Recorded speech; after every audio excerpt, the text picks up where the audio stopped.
agora eu convido, então, o deputado Osmar Terra para trazer aí as contribuições sobre a frente parlamentar e outras iniciativas que ele está envolvido. Bom, eu queria, em primeiro lugar, agradecer o convite da Fundação Maria Cecília, que faz um trabalho fantástico, importantíssimo, eu diria decisivo até, para que as políticas públicas no Brasil se desenvolvam na direção de um cuidado maior na área da primeira infância.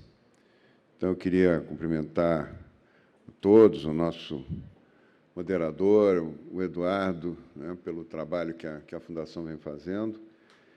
E até no nosso trabalho no Congresso, né, do Marco Legal, foi muito importante a participação da Fundação.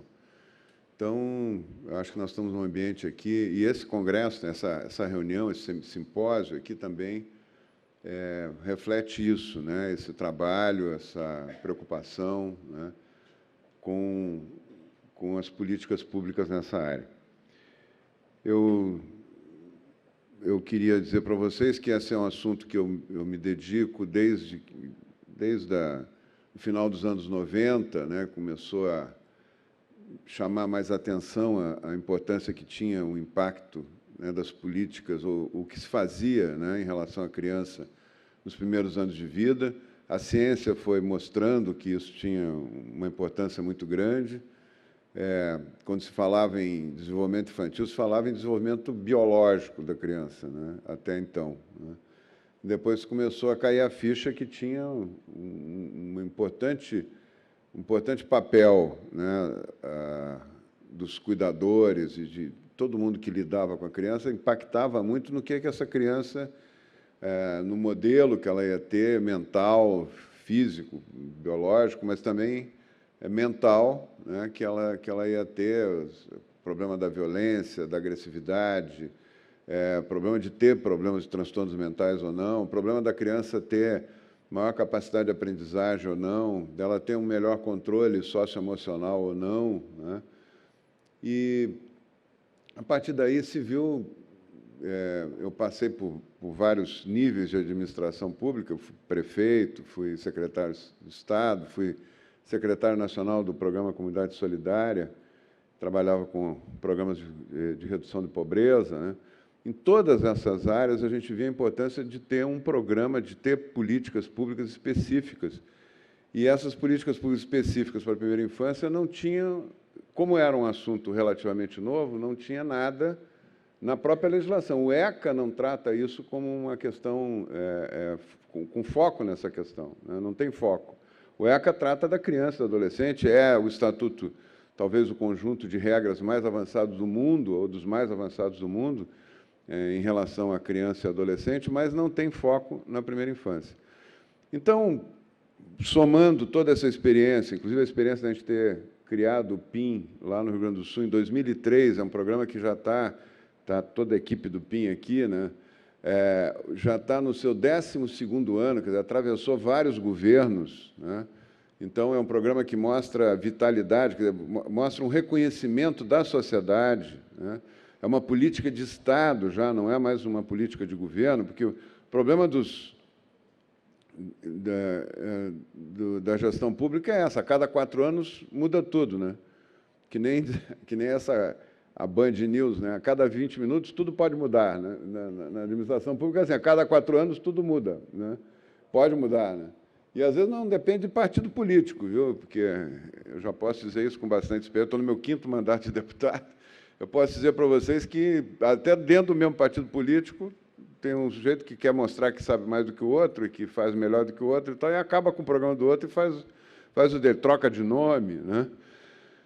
Então, é um desafio a gente ter uma política pública com uma questão que é relativamente nova no conhecimento, né, da sociedade, no conhecimento científico, e ter uma resposta para isso, tentar fazer isso, com que isso seja realmente uma política nacional obrigatória, que todo mundo, todos os municípios, todos os estados possam participar dela, né?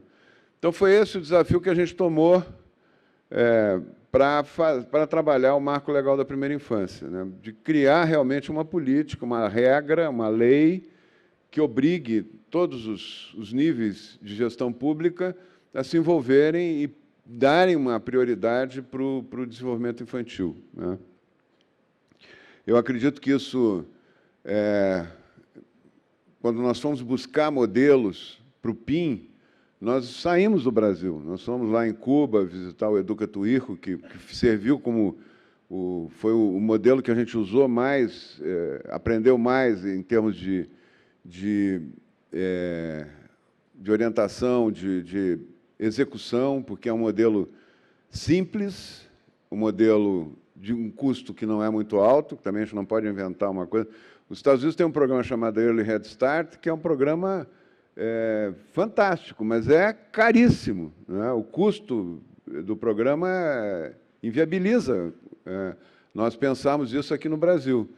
Já o Educa Tu Hijo, até pela circunstância de Cuba ser um país pobre, né?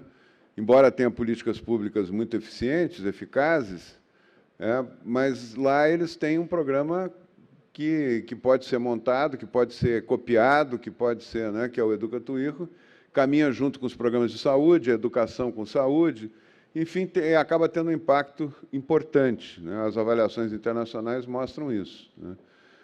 Nós vamos buscar exemplos, eu estava falando com a Alejandra. A Alejandra é nascida no México, né? Eu estava dizendo para ela que um dos modelos que nós vamos buscar até para discutir política de creche foi lá no México, em Monterrey, os CENDES, né? Que tem, para mim, são as... O pessoal fala muito da Reggio Emília e tal, eu acho que tem experiências fantásticas lá, mas a experiência dos CENDES do México são muito importantes. Talvez esteja ali rivalizando com a Reggio Emília das melhores experiências do mundo de creches, né? Eu recomendo que se tem algum município ou gestores públicos que aqui estão, que queiram conhecer creches que funcionam e que têm um trabalho integral fantástico, visitem os CENDES de Monterrey. E hoje já é uma marca, eles criaram quase que uma franquia, né? Eles estão se espalhando para o México, e é uma ONG que criou esse programa e que o mantém, né? O senador Anaya, que é também é o presidente da Frente Parlamentar Latino-Americana aí pela primeira infância, né? Ele é o criador desse programa lá do CENDES no México. Então, nós vamos buscar essas experiências e procuramos adaptar a realidade lá do Rio Grande do Sul. Hoje, o pessoal do PIN já deve ter falado, o PIN já deve ter passado, certamente, hoje, nesta semana, deve ter 60 mil crianças sendo acompanhadas em casa, né? Mas, se somar todas que já passaram pelo programa, em 12 anos, aí eu acho que nós já ultrapassamos tranquilamente esses 300, 400 mil crianças que tiveram a oportunidade de ser atendidas dentro do programa, mostrando que é um programa que não é caro e que dá para espalhar, né, como experiência, que dá para, adaptando a cada região, né? Enfim. O Pernambuco tem uma experiência maravilhosa com a Mãe Coruja, né, que também vai nessa linha. Mas o que nós estamos discutindo, um pouco o que a Alejandra colocou, é ir além dos cuidados básicos, os cuidados físicos das crianças, né? Na verdade, quando a gente criou o PIN, nós queríamos que fosse comandado pela educação lá no Rio Grande do Sul. Mas aí vêm os problemas culturais e de tradição. Nós fizemos várias reuniões, né? Não era no tempo da Marisa Abreu, que a Marisa Abreu foi minha colega, secretária, está aqui hoje, foi uma das grandes secretárias que o Rio Grande do Sul já teve, né? Em todas as áreas. Ela fez um trabalho maravilhoso lá na área da educação. Mas, antes dela, a Secretaria de Educação não se interessou pelo programa. Quando a gente vendeu o programa, disse, um programa importante, montou, deu a sugestão e tal, o pessoal ficava olhando, assim, não caiu a ficha. Aí a saúde tomou iniciativa. Não deveria ser a educação, né? Mas a saúde tomou iniciativa. Até porque, no início da vida, a questão de saúde, desenvolvimento mental e a parte pedagógica, tudo está meio imbricado ali, né? E a gente pode até dizer que a saúde tem um papel importante também. Bom, mas o resumo da história, com os programas que tem no Brasil andando, a gente viu que tinha que ter uma uma política nacional que obrigasse, que levasse os prefeitos, não ficasse na boa vontade do prefeito, né? Muda o prefeito, muda tudo, acaba tudo, bota, não bota, muda o governador, acaba tudo, né? Ou não, e muda o presidente da República, também acaba tudo ou não, né? Então, nós trabalhamos com esse marco legal, que vai ajudá-los depois a trabalhar na sua base, aí, nos seus municípios, né? Então, rapidamente, o marco legal se baseia, foi montado com uma ampla consulta pública, sugestões, até pelas redes, né? Fizemos seminários, seminário internacional, seminários regionais, né, aglutinando as regiões para debater. Fizemos audiências públicas, acolhemos emendas via sugestões de comitê intersetorial do governo. E, enfim, pegamos tudo que tinha já andando de legislação nessa área, procuramos aglutinar e procuramos também não só ficar num corpo único de lei, mas também interferir em outras leis que já existiam, procurando avançar em relação ao texto delas, né?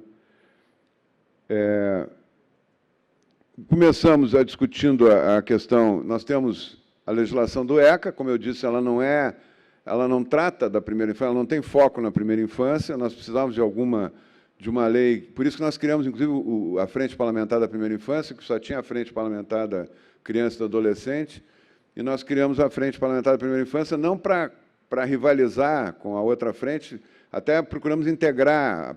O presidente da Frente da Criança e Adolescente era vice-presidente da Frente da Primeira Infância, para o pessoal colaborar, né, para ter uma integração. Então, o ECA já está com... O ECA foi em 1990, portanto, ele não pegou o boom das pesquisas científicas, não pegou a... Se tivesse pego, talvez o ECA fosse diferente, a gente não precisasse fazer um marco legal, né? Mas, como o ECA é anterior a esse conhecimento, né, que a sociedade desvendou, né, nesses últimos 20, 30 anos, ele ficou... ele não tinha esse foco. Então, a ideia do projeto de lei, né, o 6998, de 2013, era proteger e promover o desenvolvimento integral da primeira infância, né? Falava promoção, não é só proteção, é promoção, né? Quer dizer, tem um papel estimulador, né, em relação ao desenvolvimento da primeira infância. E procuramos pautar por evidências científicas, que cada vez que vai montar uma lei lá no Congresso, ou propor uma lei, é uma confusão danada, porque tem de tudo, né? Principalmente leis que têm impacto na vida das pessoas, na educação, na saúde, tem mitos, tem filosofias que não têm aplicação prática nenhuma, vem de tudo, é um debate muito complexo.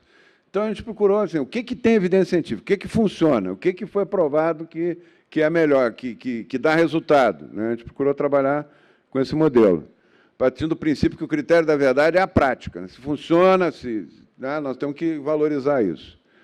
A criança como sujeito de direito, cidadã, né, os princípios da lei, participação nas ações que dizem respeito à metodologia, que dizem respeito a entender a criança, né, e escutar a criança, né, respeito ao ritmo de desenvolvimento, redução das desigualdades no acesso aos serviços. O Ricardo Paes de Barros tem uma pesquisa muito interessante do Rio de Janeiro, mostrando que as creches públicas lá do Rio atendem as crianças ricas, né, e as crianças pobres não têm acesso, né.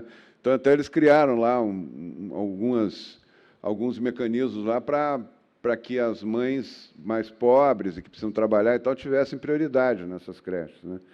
Mas aí a redução das desigualdades, articular ações intersetoriais para garantir funcionamento integral e integrado, descentralizar ações de promoção de desenvolvimento, quer dizer, todos os municípios devem ter a sua política, promover a cultura de proteção e promoção com os meios de comunicação. Isso é muito importante, né?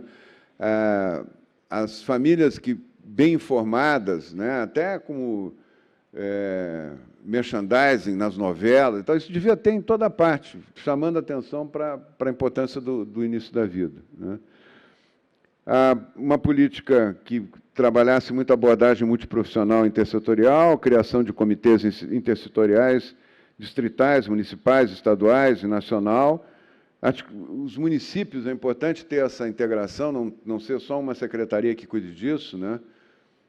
Assistência técnica da União para a elaboração dos planos da primeira infância, acesso prioritário à qualificação dos profissionais para a primeira infância. Inclusive, nós vamos trabalhar um passo seguinte, criar uma carreira para o pessoal que trabalha nessa área da primeira infância. Isso tem que ser valorizado. Hoje, os professores que trabalham com a primeira infância não são tão valorizados quanto os professores universitários. No entanto, eles estão causando um impacto no desenvolvimento do ser humano maior, né? Maior. O professor universitário já pega o serviço feito, né? As competências já organizadas, né? E, na primeira infância, que elas se organizam. Então, definição de áreas prioritárias, trabalhar com saúde, alimentação e nutrição, educação infantil, convivência familiar. O impacto, trabalhar a ideia de que a família, o núcleo familiar, tem que ser estimulado, tem que ser visitado, tem que ser, né? Não adianta a criança ter uma creche razoável, chegar em casa e ter um tratamento desumano, né? Ou de alguém que não entende as fases do seu desenvolvimento.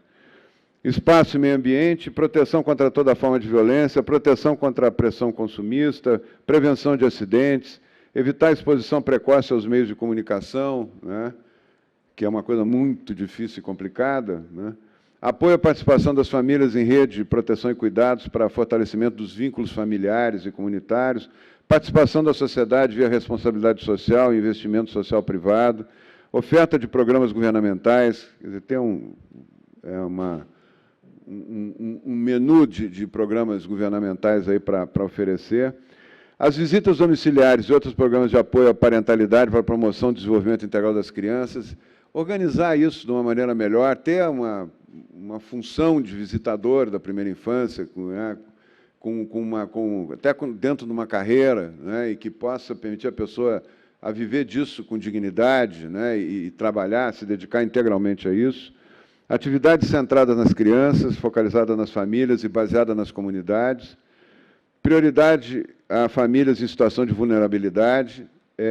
Contar com profissionais qualificados, apoiados por medidas que assegurem sua permanência e valorização. Essa questão de carreira, né, essas questões que eu falei aqui. Participação da sociedade na ajuda à formulação e implementação de políticas públicas, integrando conselhos, ofertando programas, projetos e serviços previstos na Lei de Responsabilidade Social e no investimento privado, por meio de redes de proteção e cuidados à comunidade, por meio de campanhas e ações para ampliar a consciência social do significado da primeira infância. Monitoramento, avaliação, né, ser uma coisa rotineira, obrigatória, não adianta ter programas. Nós temos, eu falo porque eu sou da área da saúde e conheço razoavelmente bem a área. Nós temos a avaliação em coisas muito concretas, assim, de doenças e tal, mas na área de saúde mental, por exemplo, não tem avaliação nenhuma, né? O acompanhamento, se tal política está dando resultado, se está dando certo ou não está dando certo, isso não tem, né? Nós temos que criar isso, né? E em relação ao desenvolvimento das crianças também, das competências das crianças. Monitoramento do desenvolvimento infantil em escala nacional, com registro unificado. A caderneta de saúde da criança evoluir, isso é uma discussão com o Paulo Bonilho, o pessoal lá do Ministério também está avançando nisso, de criar uma caderneta da criança, não só da saúde, integrar todas as informações nessa caderneta, até para ter uma ideia, ajudar a pensar o que aquela criança precisa, né? O que se pode ajudar mais, no que se pode ajudar mais aquela criança, integrando saúde, educação e assistência social. A União deverá informar o montante de recursos investidos na primeira infância. Hoje se investe muito menos na primeira infância do que se investe na terceira idade. Até natural, em parte, porque exige o prolongamento da vida, né, com o que está acontecendo, as pessoas estão vivendo mais, aparece também uma série de outras questões, doenças crônicas e tal, que são coisas caras, falando na área da saúde, né, que exigem investimentos também. Mas o investimento na primeira infância é muito pequeno, né? Não chega a 0,5%, né, do orçamento nacional. Então, o aumento da licença paternidade, isso é uma questão meio complicada, convencer as empresas, mas eu acho que nós conseguimos aprovar, está no Senado agora, talvez tenha o motivo pelo qual, um dos motivos pelo qual ela está tramitando devagar, que ela foi aprovada, foi uma lei criada em 2013, em um ano, praticamente, a gente conseguiu, da elaboração da lei até a aprovação, um ano. Isso é um recorde, né? Está a Ivânia aqui, que me ajuda muito lá na Câmara para trabalhar isso, ela sabe como foi rápido, né? Mas no Senado está lento, né? Isso foi... Nós estamos esperando que o Senado agora dê um empurrão. Mas uma das coisas é a pressão, às vezes, dos órgãos empresariais e tal, porque nós tínhamos, inclusive, proposto a licença maternidade por um ano, né? Que foi um frisson, assim, quase caiu o mundo lá quando veio a proposta, né? E quanto mais tempo a mãe puder ficar com a criança, e quanto mais tempo ela puder dedicar no início da vida, melhor, né? Mas, principalmente nesse período da formação do apego e tal, é muito importante, né? Uma presença maior da mãe. Não quer dizer que é porque ela tem que trabalhar e deixar com a babá, ou deixar numa creche, a criança vai ser prejudicada. Não, é a qualidade também. Mas, se puder ter, como nos países mais desenvolvidos, onde a educação é mais desenvolvida, onde a avaliação da educação é melhor no mundo, são países que têm, em média, um ano de licença maternidade, né? Mostrando o impacto que isso pode ter. Mas nós não conseguimos aprovar, né, na comissão especial. Então, ficou isso para uma discussão posterior. Mas os 15 dias a mais de licença paternidade nós conseguimos. É um período muito importante. O pai está junto ali, no momento que a mãe está com o blue, né, está meio deprimida ali, logo depois do parto e tal, ter o apoio, né, do marido em casa é muito importante, é muito importante. Quanto mais dias puder, melhor. Abono para levar filhos à consulta médica, formação para detecção precoce de sinais de risco à saúde mental, formação específica em primeira infância e pesquisas, né? Incentivar isso, atenção humanizada à gestação, tudo isso tem previsto na lei, né? A verificação de quem ficará responsável por filhos em situação prisional. Eu acho que nós temos que avançar em relação às crianças, filhas de mães, né, que estão presas, né, criança, principalmente nos primeiros anos de vida, da mãe não ficar na prisão, né, dela ficar em prisão domiciliar, de alguma forma monitorada para que aquela criança cresça num ambiente, né, com outro nível, com outra qualidade de interação com a mãe, né. Apoio a programa de famílias acolhedoras, verificação de quem ficará responsável por filhos de pessoas em situação prisional, entre outros, né. E estratégias de qualidade. As políticas públicas voltadas ao atendimento da criança deverão ser elaboradas contando com... Aí nós colocamos um item, que é a abordagem participativa, envolver a sociedade, os profissionais, os pais e as crianças no aprimoramento da qualidade das ações e da garantia de oferta de serviços, né. E estamos juntando forças aí para aprová-la no Senado, né. Essa é a trajetória do nosso marco legal da primeira infância, que, quando for aprovado, vai ajudar muito vocês, gestores, né, e nos municípios, a avançar em políticas públicas. Inclusive, isso aí não é um trabalho acabado, né? A experiência de todos vai ajudar a aperfeiçoar também essa questão da lei. A lei é uma coisa viva, dinâmica, ela não é uma cláusula que fica lá para sempre do mesmo jeito, né? Era isso. Muito obrigado aí pela atenção de vocês.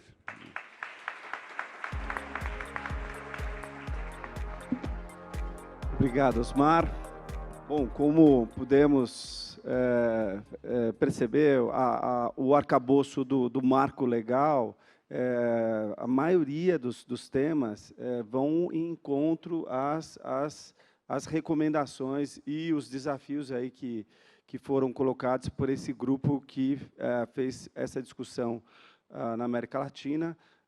Mas é importante destacar aqui da fala da Alejandra também, a distância, as importantes lacunas aí que temos que o Brasil precisa preencher, né?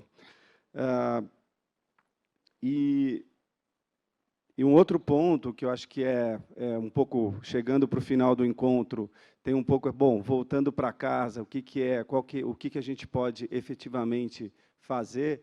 eu acho que vem aí no fechamento aí do deputado Osmar, o projeto hoje está no Senado, acionem os prefeitos para que, nas bases aí dos partidos, eles possam também se unir a esse movimento para que esse marco legal seja aprovado também no Senado. Sem dúvida, foi uma conquista, foi realmente em tempo recorde ter tido essa aprovação na Câmara no ano passado. Tivemos um esforço aí para uma derrubada aí no final do ano, né, Ivânia?